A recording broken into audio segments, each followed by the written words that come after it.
Assalamualaikum warahmatullahi wabarakatuh. Tepangkeun nami abi Alipada Rahman Jibril, abi ti kelas IPS 105. Abi di dieu bade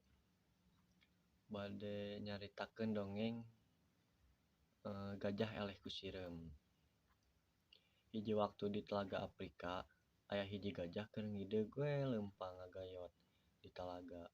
Padahal di talagana nu rek diliwatan ku gajah teh aya sireum loba mang juta-juta keur digawe nyieun sayang.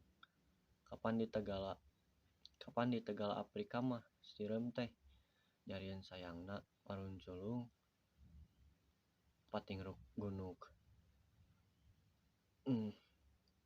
Tampolanna ku gede sayang, sireum teh aya nu sagede pasir leutik pating gaclo. Di jero eta sayang sireum nu loba mang juta teh ngarendog baranahan jeung lain siga sireum di urang. Sireum Afrika mah bentuk rek siga sireum totaman lamun di urang. Galak sabab mun geus ngaromon mangsa bakal amuradul, singa, zebra oge teu manggap ulah mun geus dironom ku eta sireum mah. Ari mangka alat komunikasi antar sireum teh nyaeta antene opat siga tanduk. Lamun hiji sireum Afrika mah manggihan kadaharan. Anteunna tea tingarulang merek kode jeung suara jauh. Eta alat teh bisa rebuan meter. Nya kusabab kitu mun hiji sireum meunang kahakan dina waktu sababaraha menit, jutaan sireum bisa namrong hiji sato gede. Upamana singa nu geus rempo atawa zebra bisa diserang ukur jam-jaman kari tulang telenga hungkul ngeunah ajag. Basa gajah ngaliwat eta talaga teh aya nu nangeunaan nyaeta manuk dadali. Manehna karunyaeun bisi hayang sireum nu keur beureungan dijieun teh. Digele ku gajah, nya gajah teu dibejaan. "Gajah, kade leumpang teh ulah noyod kalebah dinya karunya," cek manuk dadali ngengetan. "Wah," cek gajah teh. "Wah naasa teu pira sireum katincakan mah paling ge pejet." Gajah membalanana teh sombong pisan, asa aing gede, asa aing kuat, kanu leutik teh teu ngahargaan pisan. Kitu deui kadal Afrika ge nu haat beja ka gajah sang ulah noyod bisi nincak sayang sireum.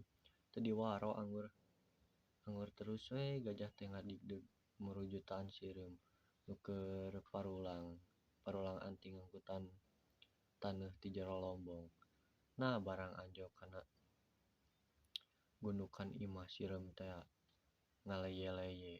"We sireum, nu ayeuna teh ditincakan atuh ngan hos paraeh we da teu kaburu-kabur ningali rakyatna rebuhan paraeh ditincak ku gajah."